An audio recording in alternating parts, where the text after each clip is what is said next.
Hello, and welcome to The Essential Reads. My name is Isaac, and my goal is to bring to you a bunch of classic audiobooks in an easy and accessible way. We are continuing with The Fall of the House of Usher by Edgar Allan Poe, and this is the final part. Part 3. And now, some days of bitter grief having elapsed, an observable change came over the features of the mental disorder of my friend. His ordinary manner had vanished. His ordinary occupations were neglected or forgotten. He roamed from chamber to chamber with hurried, unequal, and objectless steps. The pallor of his countenance had assumed, if possible, a more ghastly hue, but the luminousness of eye had utterly gone out. The once occasional huskiness of his tone was heard no more, and a tremulous quaver, as if of extreme terror, habitually characterized his utterance. There were times indeed when I thought his uneasily agitated mind was laboring with some oppressive secret, to divulge which he struggled for the necessary courage. At times, again, I was obliged to resolve all into the mere inexplicable vagaries of madness, for I beheld him gazing upon vacancy for long hours, in an altitude of the profoundest attention, as if listening to some imaginary sound. It was no wonder that his condition terrified, that it infected me. I felt creeping upon me, by slow, yet certain degrees, the wild influences of his own fantastic, yet impressive superstitions. It was, especially, upon retiring to bed late in the evening of the 7th or 8th day after the placing of the Lady Madeline within the dungeon, that I experienced the full power of such feelings. Sleep came not near my couch, while the hours waned and waned away. I struggled to reason off the nervousness which had dominion over me.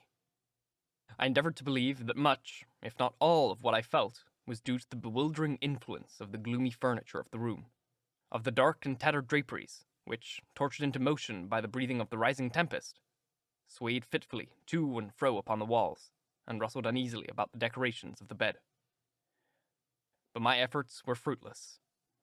An irrepressible tremor gradually pervaded my frame, and at length there sat upon my heart an incubus of utterly causeless alarm. Shaking this off with a gasp and a struggle, I uplifted myself upon the pillows, and, peering earnestly within the intense darkness of the chamber, hearkened.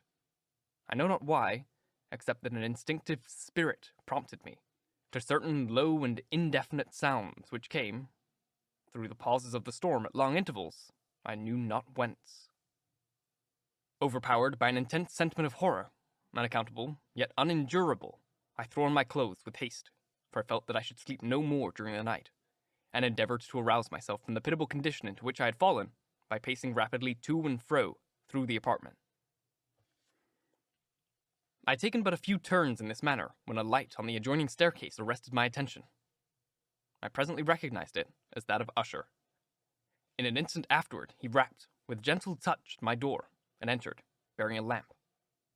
His countenance was, as usual, cadaverously wan, but moreover, there was a species of mad hilarity in his eyes, an evidently restrained hysteria in his whole demeanor.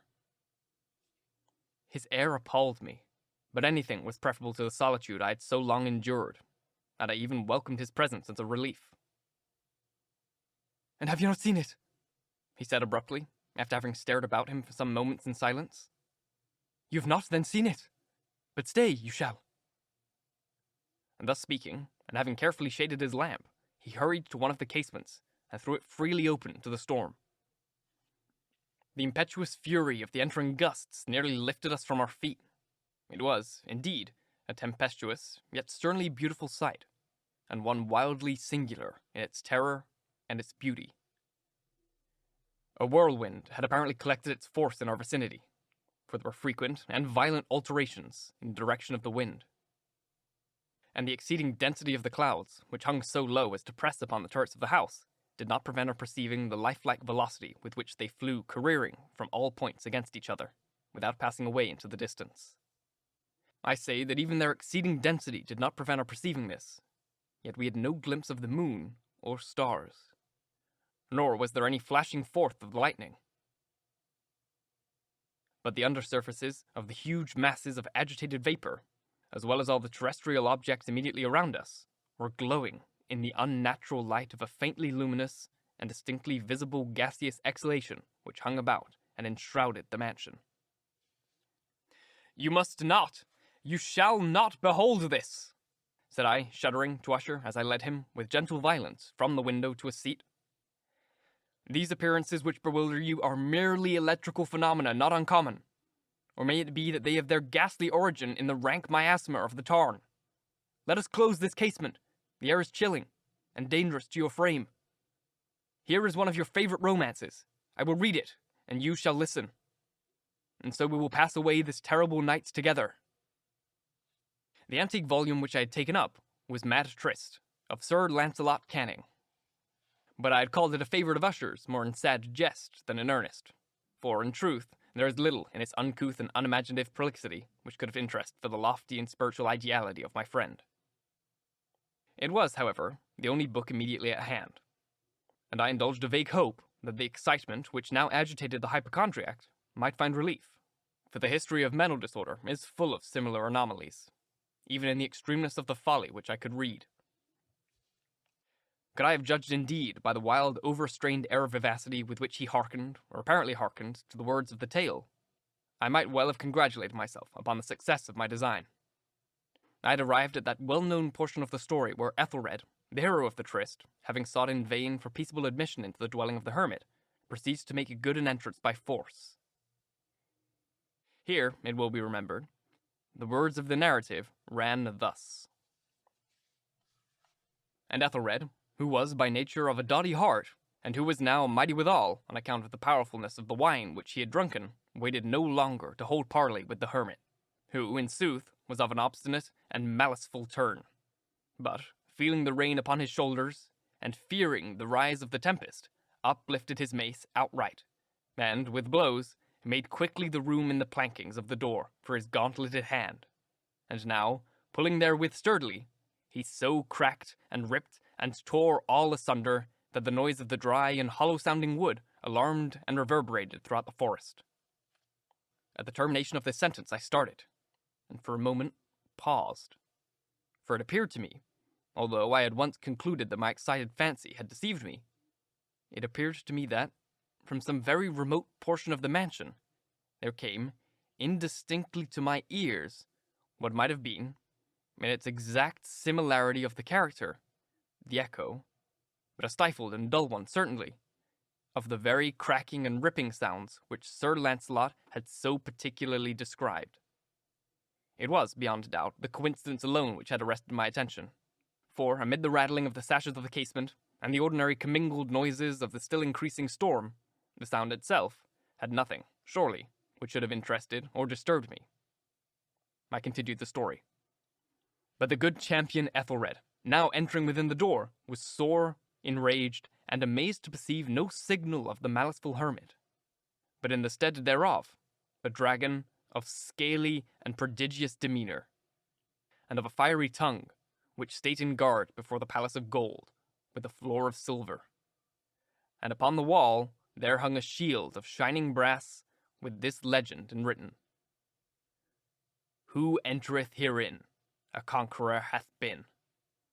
Who slayeth the dragon, the shield he shall win."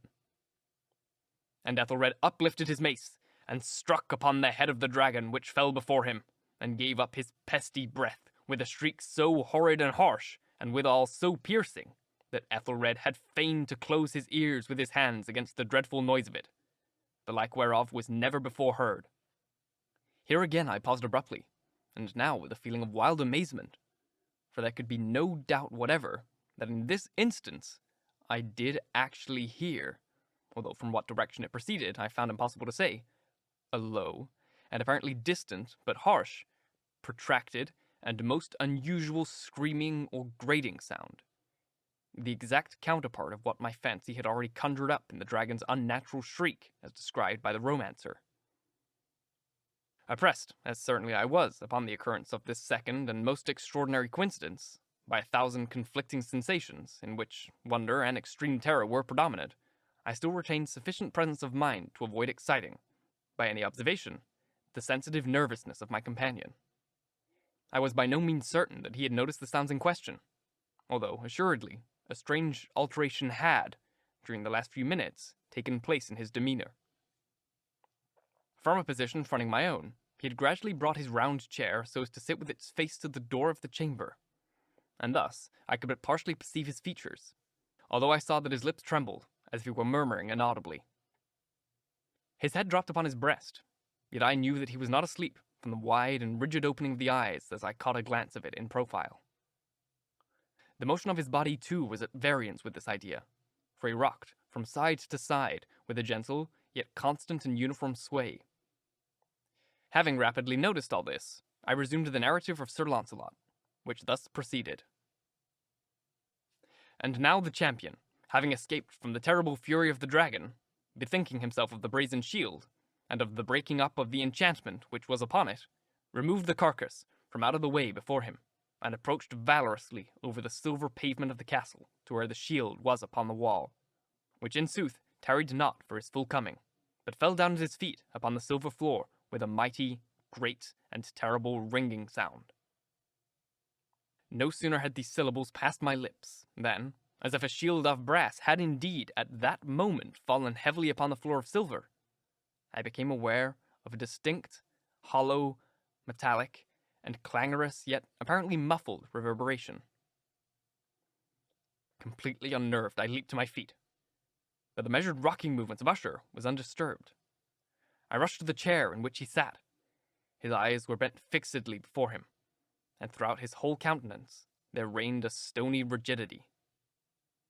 But as I placed my hand upon his shoulder, there came a strong shudder over his whole person. A sickly smile quivered about his lips, and I saw that he spoke in a low, hurried, and gibbering murmur, as if unconscious of my presence.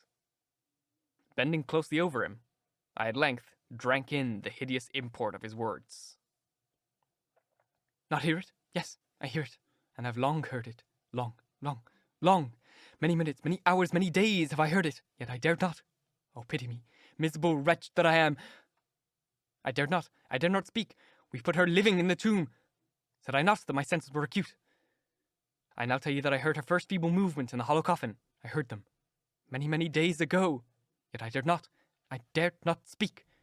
And now, tonight, Ethelred, the breaking of the hermit's door, and the death cry of the dragon, and the clangor of the shield. Say rather, the rending of her coffin, and the grating of the iron hinges out of her prison, and her struggles within the coppered archway of the vault. Oh, whither shall I fly? Will she not be here anon? Is she not hurrying to unbraid me for my haste? Have I not heard her footsteps on the stair? Do I not distinguish that heavy, horrible beating of her heart? Madman! Here he sprang furiously to his feet, and shrieked out his syllables, as if in the effort he were giving up his soul. Madman, I tell you that she now stands without the door! As if in the superhuman energy of his utterance there had been found the potency of a spell, the huge antique panels to which the speaker pointed threw slowly back upon the instant their ponderous and ebony jaws. It was the work of the rushing gusts. But then without those doors there did stand the lofty and enshrouded figure of the Lady Madeline of Usher. There was blood upon her white robes, and the evidence of some bitter struggle upon every portion of her emaciated frame. For a moment she remained trembling and reeling to and fro upon the threshold. Then, with a low, moaning cry, fell heavily inward upon the person of her brother, and in her violent and now final death agonies bore him to the floor a corpse, and a victim to the terrors he had anticipated. From that chamber and from that mansion I fled aghast. The storm was still abroad in all its wrath as I found myself crossing the old causeway. Suddenly there shot along the path a white light, and I turned to see whence a gleam so unusual could have issued, for the vast house and its shadows were alone behind me. The radiance was that of the full setting and blood-red moon, which now shone vividly through that once barely discernible fissure, of which I have before spoken as extending from the roof of the building in a zigzag direction to the base. While I gazed, this fissure rapidly widened. There came a fierce breath of the whirlwind. The entire orb of the satellite burst at once upon my sight. My brain reeled as I saw the mighty walls rushing asunder. There was a long, tumultuous shouting sound like the voice of 1,000 waters. And the deep and dank tarn at my feet closed sullenly and silently over the fragments of the House of Usher. Thank you so very much for listening.